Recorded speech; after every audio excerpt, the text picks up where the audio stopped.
Hi everyone, again welcome to text book super coaching platform. तो बच्चों, आपको लग रहा होगा कि सर ने वैलेंटाइन डे के दिन कौन सा कॉन्सेप्ट लेकर आ गए हैं। ये वैलेंटाइन डे कॉन्सेप्ट क्या है, ठीक है, क्योंकि आज वैलेंटाइन डे है और आज बहुत सारा अट्रैक्शन भी देखने के लिए मिलेगा, रिपल्शन भी देखने के लिए मिलेगा। तो आज एक बहुत ही बेहतरीन सा कॉन्सेप्ट मेरे दिमाग में एकदम से क्लिक हुआ है, तो मैंने चलो आप लोगों के सामने शेयर करते हैं कि आज वैलेंटाइन डे कॉन्सेप्ट क्या होने वाला है। ठीक है, जिन एस्पिरेंट ने इस टेलीग्राम चैनल को ज्वाइन नहीं किया है ज़रूर ज्वाइन करिएगा। यहाँ पे आपको डेली सेशन की PDF वगैरह प्रोवाइड की जाती है। तो आज का जो इंपॉर्टेंट कॉन्सेप्ट जो है वैलेंटाइन डे 14 फेब कॉन्सेप्ट, ठीक है, that is the nephelauxetic effect parameter versus Racah parameters. बहुत सारे बच्चों के दिमाग में कंफ्यूजन जरूर होता है कि सर नेफ्लॉक्सेटिक इफेक्ट और पैरामीटर हम कहाँ पे यूज करते हैं और राखा पैरामीटर हम कहाँ पे यूज करते हैं, है ना। बहुत सारे लोगों का होगा क्योंकि पढ़ते तो जरूर है बट उसका यूज नहीं पता है, उसका एप्लीकेशन नहीं पता है। ठीक है, तो इसको हम समझेंगे। ठीक है, जनरली नेफ्लॉक्सेटिक इफेक्ट और राखा पैरामीटर मैं दोनों को समझाने की कोशिश करता हूं। पहले मैं राखा पैरामीटर्स के बारे में बात करता हूं कि जो राखा पैरामीटर्स है, राखा पैरामीटर ये बताता है inter electronic repulsion between two terms. दो स्पेक्ट्रोस्कोपिक टर्म जो होती है, एटॉमिक टर्म जो होती है, उनके बीच का इंटर इलेक्ट्रॉनिक रिपल्शन, या जो मॉलिक्यूलर टर्म्स होते हैं उनके बीच का इंटर इलेक्ट्रॉनिक रिपल्शन को हम किसकी बेस पर फाइंड आउट करते हैं, राखा पैरामीटर। जैसे मान के चलो कि ये आपको दिया गया है 3F और 3P, ठीक है, 3F और 3P, तो इनके बीच में कितना इंटर इलेक्ट्रॉनिक रिपल्शन है, ठीक है, उसको फाइंड किया जाता है राखा पैरामीटर से। ठीक है, राखा पैरामीटर को डिनोट किया गया B से। ठीक है, तो इन दोनों के बीच का जो राखा पैरामीटर है 15B होता है।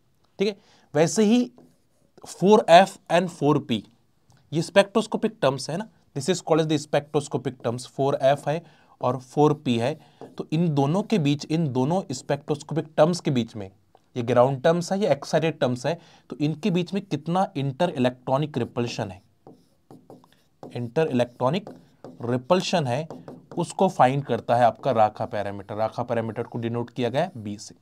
ठीक है, तो इन दोनों के बीच का 15B होता है। कैसे होगा ये बाद में हम देखेंगे, पहले समझ लीजिए कि what is the application of the राखा पैरामीटर्स। एप्लीकेशन क्या है आपको पता तो चले पढ़ने से पहले कि इसका यूज क्या है।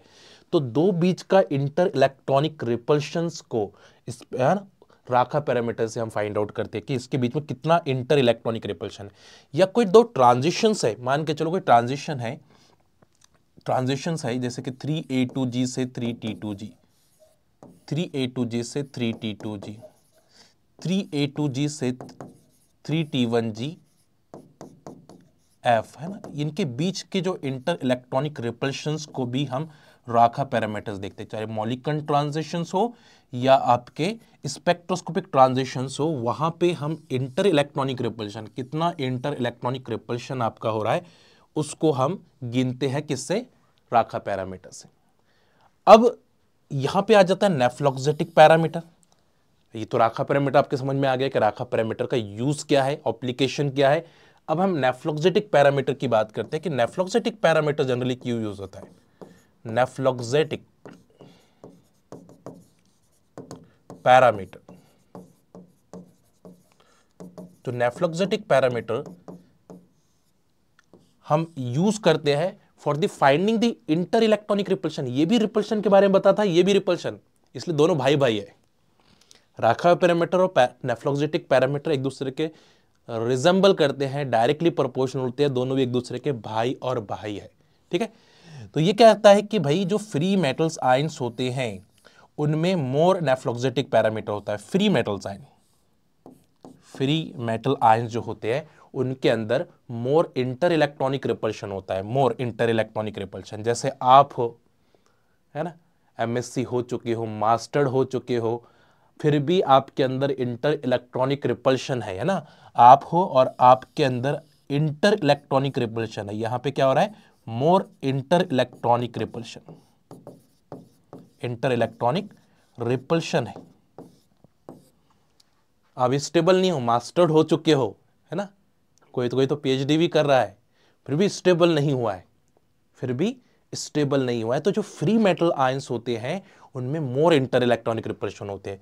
बट जब वो कॉम्प्लेक्स बनाते हैं किसी लिगैंड के साथ, चाहे वो टेट्राहेड्रल कॉम्प्लेक्स हो चाहे वो ऑक्टाहेड्रल कॉम्प्लेक्स हो, अगर वो कॉम्प्लेक्स बनाते हैं किसी लिगैंड के साथ तो उनके बीच का इंटर इलेक्ट्रॉनिक रिपल्शन कम हो जाता है ना।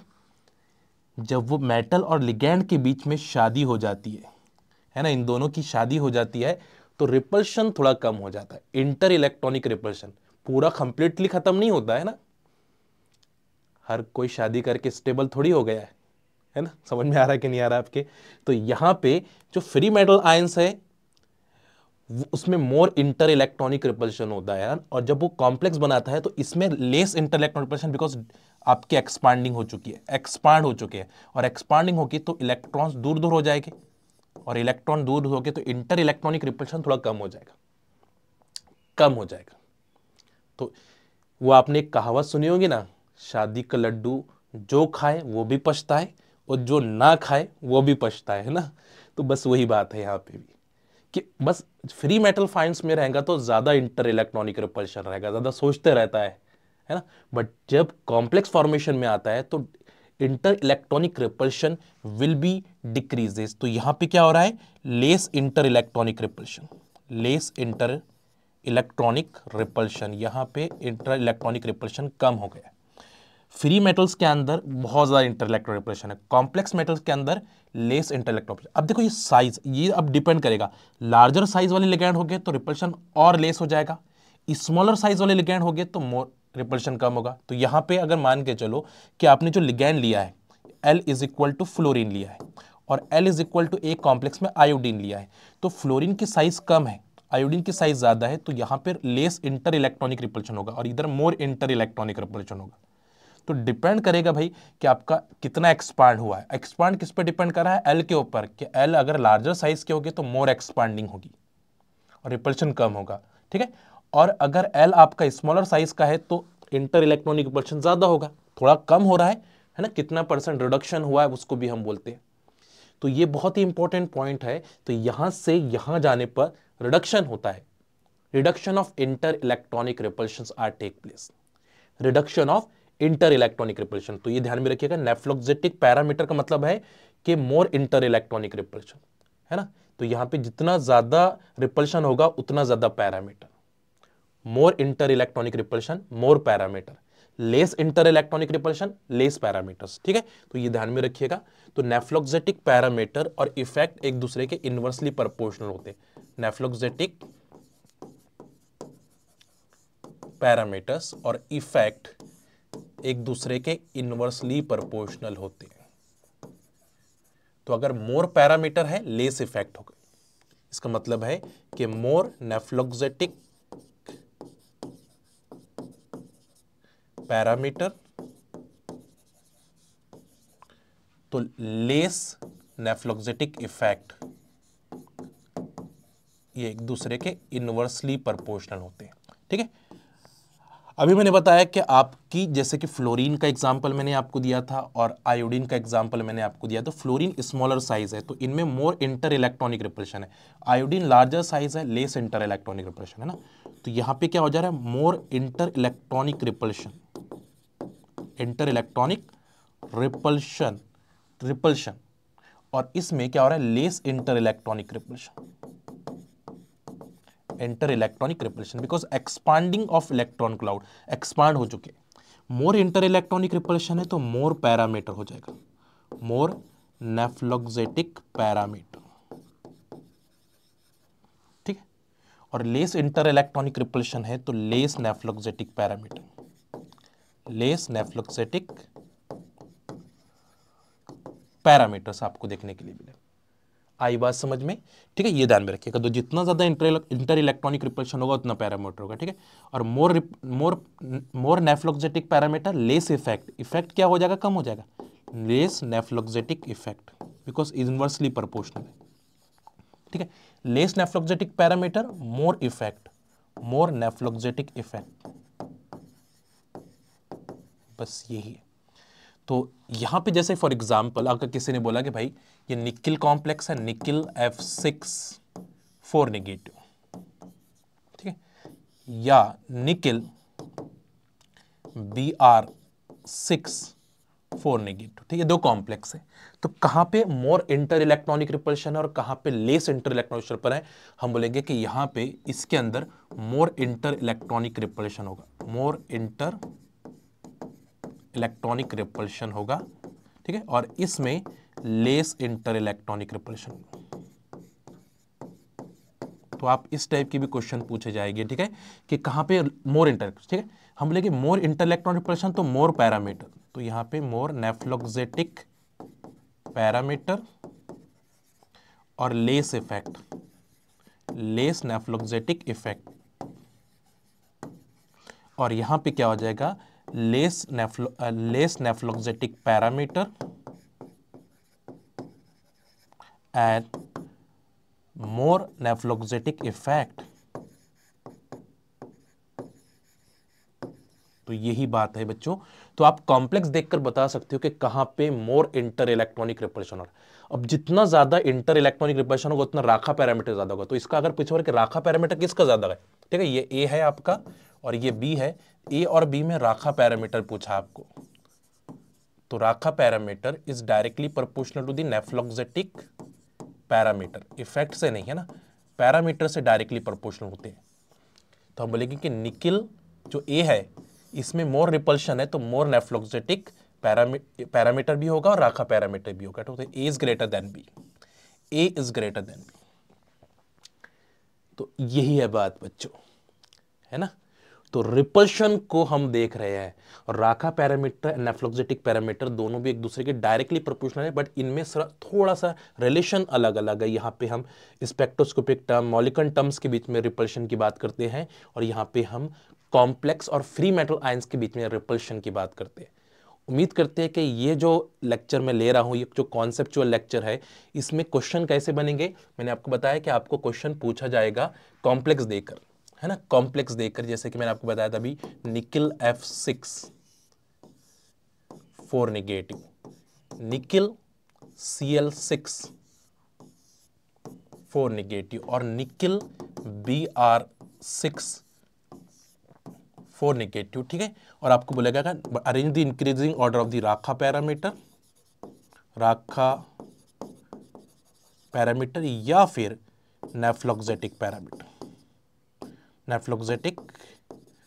पैरामीटर। तो दोनों भी आप डायरेक्टली प्रोपोर्शनल है, तो आपका आ जाएगा ये ए है, ये आपका बी है, ये आपका सी है। ठीक है, तो हम लेंगे ए में बहुत ज्यादा रिपल्शन है as compared to B, B में repulsion as compared to C. ठीक है भाई, समझ में आ गए। तो इस टाइप के क्वेश्चन आपको बनाए जा रहे हैं आपके एग्जामिनेशन के अंदर। चलिए, तो ये जो उसकी सीरीज है ना, ये नेफ्लोक्सेटिक इफेक्ट है, इसका अपोजिट करोगे तो पैरामीटर आएगा। ये इफेक्ट है, साइज ज्यादा होती है तो इफेक्ट ज्यादा होते हैं ना, more size more effect, less size less effect. तो ये मोर पैरामीटर्स हो रहा है। ठीक है, एक क्वेश्चन दे देता हूं आपको मैं, ताकि आप लोग इसका होमवर्क आंसर करें ना। ये होमवर्क है आप लोगों के लिए, सब लोग ट्राई करिएगा। ठीक है, arrange the increasing order of nephelauxetic effect, nephelauxetic effect. ठीक है, चलिए, ए आपको दिया गया है फॉर एग्जांपल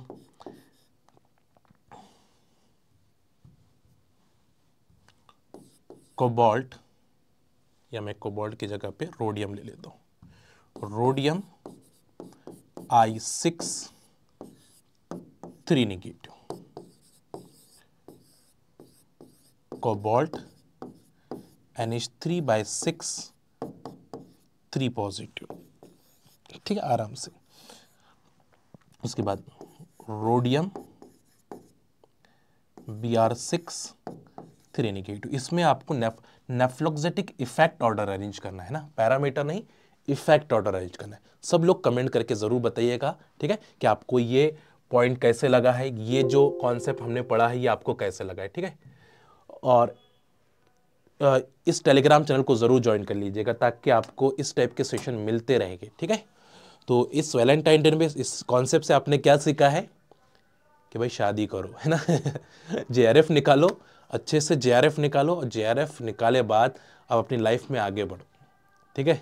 मुसीबत कर देख लिया तो पूरी मुसीबत को झेलो, आधी मुसीबत नहीं है ना, तो कंप्लीट मुसीबत अपने तरफ आनी चाहिए है ना। तो रिपल्शन होगा तो पूरा रिपल्शन होना चाहिए, थोड़ा रिपल्शन नहीं चाहिए है ना, तो मोर रिपल्शन। तो ये कॉन्सेप्ट अगर अंडरस्टैंड हो गया है तो चलिए मिलते हैं अगले सेशन के अंदर। अपना ख्याल रखें, stay safe, stay healthy, bye bye, take care.